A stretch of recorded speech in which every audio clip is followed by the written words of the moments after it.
11 en punto de la mañana, hora de ver nuestros titulares actualizados.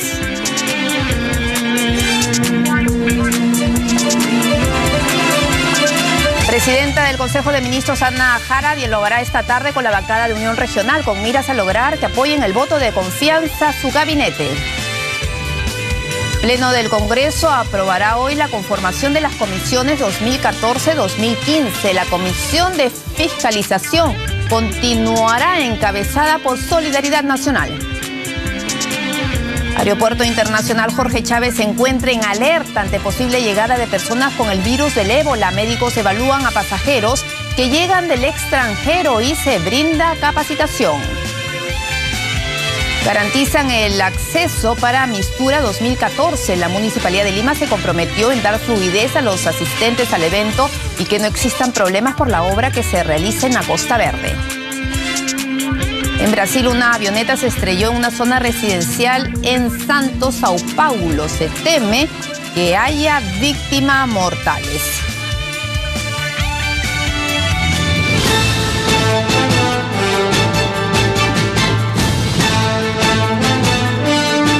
Tenemos una alerta más. Un avión privado del candidato presidencial brasileño Eduardo Campos se estrelló hoy en la ciudad de Santos. El avión, un Cessna 560 XL, perdió contacto con los controladores del tráfico aéreo cuando se preparaba para aterrizar, informó por su parte la Fuerza Aérea brasileña. La policía había informado en un primer momento que el accidente fue protagonizado por un helicóptero, pero luego la Fuerza Aérea brasileña aclaró que fue en realidad una avioneta particular la que cayó en Santos. Los bomberos dan cuenta de al menos 10 heridos, pero el estado de salud de cada uno de ellos no ha sido todavía detallado. Sin embargo, fuentes de la policía confirmaron a una agencia internacional, AFP, que hay víctimas mortales, aunque no han dado mayores detalles tampoco sobre la cantidad. El accidente, ahí están las imágenes que rápidamente han sido difundidas por diversos medios de comunicación de este accidente que se produjo en la ciudad del litoral del estado brasileño de Sao Paulo, hacia donde se dirigía la aeronave procedente de Río de Janeiro. Al menos se habla de 10 heridos y era el avión particular de un candidato presidencial el que se ha estrellado entonces sobre una zona residencial en Santos, Sao Paulo. Nosotros sabemos que... Bueno, y a propósito de este accidente, se acaba de confirmar que el candidato presidencial brasileño Eduardo Campos sí se encontraba dentro de la nave siniestrada en Sao Paulo. Vamos a ver cómo está informando sobre este caso el canal argentino Todo Noticias. Escuchemos. La agencia Brasil 247, ¿cómo le va? Buenas tardes. ¿Qué tal? Muy buenas tardes, ¿cómo están? Bien, queremos saber qué información oficial manejan ustedes y si del interior del propio Partido Socialista hay alguna comunicación oficial. Sí, bueno, el líder de la bancada del Partido Socialista brasileño, el PCB, en la Cámara de Diputados en Brasilia, el diputado Julio Delgado, confirmó que en el avión Cessna, que se estrelló en la ciudad de Santos, en el litoral de Sao Paulo, viajaba el candidato presidencial Eduardo Campos, ex gobernador de Pernambuco, una figura importante de la política brasileña, ex ministro de Ciencia y Tecnología durante parte del gobierno de Luis Ignacio Lula da Silva. La información obviamente es reciente, hay conmoción en los medios políticos de Brasil porque esto evidentemente altera y en mucho el escenario electoral.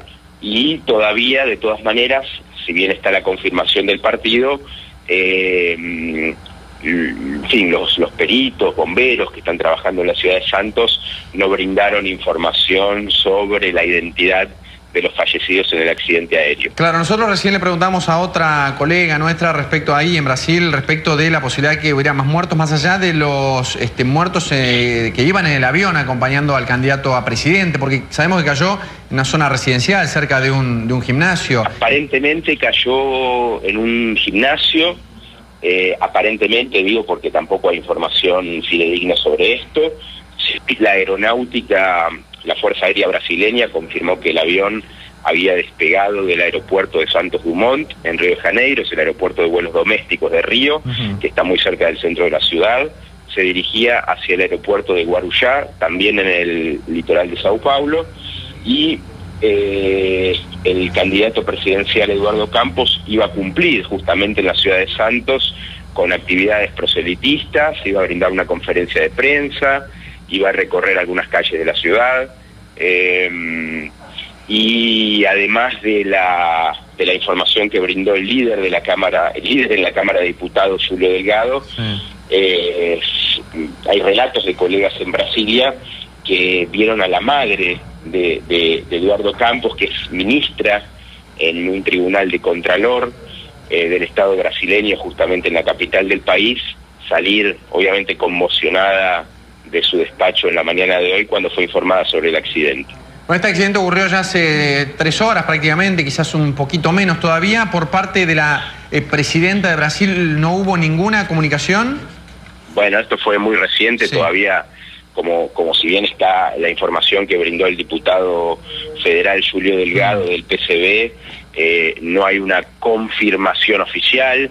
La presidenta se encontraba en el día de hoy sin actividades oficiales porque iba a ofrecer, igualmente como Campos lo hizo en la noche de ayer, una entrevista en el principal noticiero de televisión de Brasil en la noche de hoy, el Jornal Nacional, que emite la Red Globo de televisión.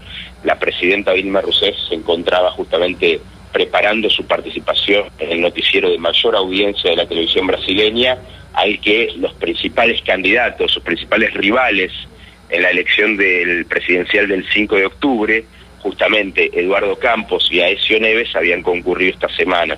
¿Tenían previsto en las próximas semanas algún debate entre los 3 principales candidatos, entre los que estaba Eduardo Campos, candidatos a la presidencia? Bueno, siempre en Brasil ya es tradicional, no hay uno, hay varios debates.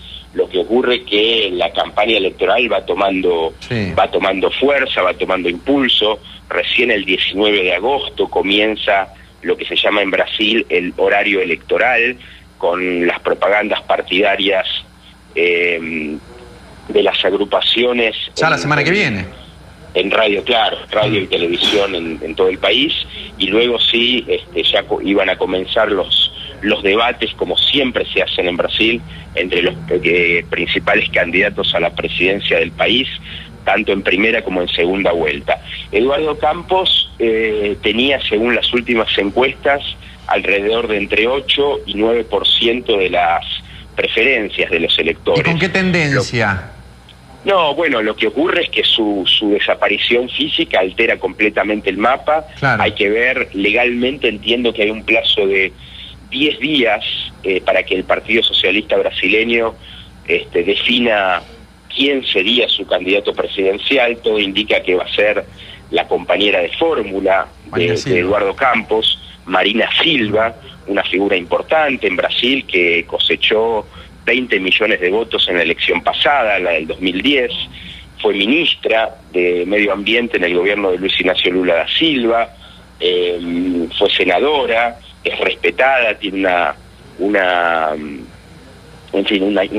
historial en favor de la lucha por el medio ambiente que la hace una persona muy, muy popular y, como decía, muy respetada en todo el país, y hay que ver si ella acepta o si el partido la impulsa como candidata presidencial, porque realmente es una figura aún más popular que Eduardo Campos, lo cual, como te digo... Bueno, de esta manera entonces está informando los diversos medios de comunicación, y ha sido confirmada entonces la muerte del candidato presidencial brasileño Eduardo Campos en este trágico accidente aéreo que se ha registrado hace apenas un par de horas en una localidad de Sao Paulo. De acuerdo a las informaciones, habrían más muertos y más heridos, así que estamos a la espera de esta confirmación para poder entablar enlace con los diversos medios de comunicación internacional.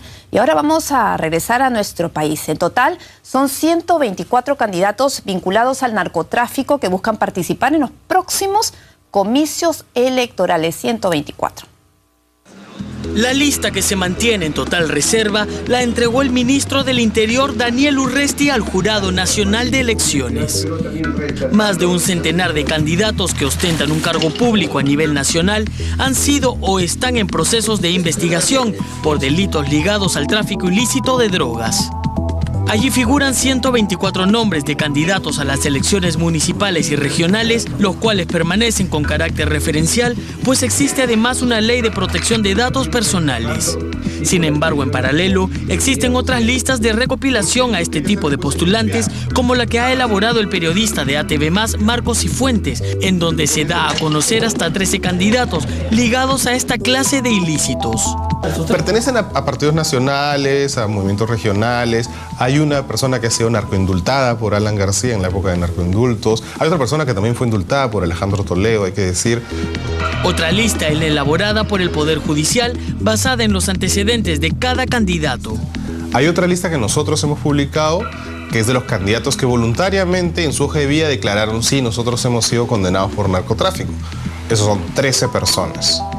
El Poder Judicial le entregó al jurado otra lista de los que realmente han sido condenados. Esos son 24. El Jurado Nacional de Elecciones dio a conocer los nombres de 3 candidatos que, increíblemente, tienen sentencias vigentes por tráfico ilícito de drogas. Se trata de Nalya Daisy Sánchez Vega, postulante al cargo de regidora en Huánuco; Rodolfo Guevara, para alcalde distrital de Conchán, en Cajamarca; y Espana Mirabal Vilca, para consejera regional de la provincia de Yarovilca, también en Huánuco. Los jurados electorales especiales evalúan estos casos. Lo cierto es que la lista de Urresti será llevada a la Fiscalía y al Poder Judicial a fin de que la información sea cruzada en estas instancias. Y la bancada de Fuerza Popular presentó un proyecto para derogar la ley que establece el aporte obligatorio de los trabajadores independientes a un fondo de jubilación. En conferencia de prensa, el congresista Juan José Díaz Dios pidió que este tema sea debatido ampliamente en la Comisión de Trabajo y Seguridad. Con esto, señores periodistas, lo que queremos nosotros hacer es ya no estar de postergación en postergación, sino de una vez por todas derogar una norma que ha sido fruto de un lobby entre, básicamente, que se dio en la comisión mal llamada Defensa del Consumidor, más parecida a la Comisión de Defensa de las AFPs, que violentaba también derechos fundamentales, como el derecho que tienen los trabajadores independientes para decidir, en el caso de que decidan ir por una AFP, cuál es la AFP que más les convenga. No es correcto que solamente se obligue, en este caso por un lobby, a irse a los trabajadores independientes a la AFP que cobre la menor comisión, porque existen otros factores como rentabilidad, como servicio, como la atención al cliente que pueden dar las AFP, que de alguna manera puedan hacer que el trabajador opte por una decisión diferente. Bueno, y para hablar más ampliamente sobre este tema, que para muchos se ha convertido en un dolor de cabeza, está con nosotros Ricardo Escudero, quien es director del Instituto del Ahorro. Ricardo, buenos días y gracias por compartir con nosotros este momento. Bueno, finalmente la bancada de Fuerza Popular ha presentado ya un proyecto para poder frenar este tema del aporte voluntario de los trabajadores independientes al sistema previsional. Bien, mira, en realidad existen muchos proyectos que por un lado pretenden suspender la obligatoriedad del aporte de los trabajadores independientes y también por otro lado pretenden retroceder en algunos avances que han habido en virtud de la reforma del sistema privado de pensiones. Sin embargo, aquí hay 2 escenarios que son bien claros. El congresista que sale en la nota de prensa menciona un lobby. Esa debe ser alguna información que él tiene. Ricardo, tenemos que ir a un corte comercial mientras solucionamos un pequeñito problema técnico, pero luego vamos a volver para conversar sobre ese interesante tema, sobre el aporte voluntario de los trabajadores independientes al sistema previsional, cuáles son las ventajas, cuáles son los beneficios y por supuesto también vamos a escuchar la parte que se opone a esta situación. Vamos a una pausa y ya regresamos.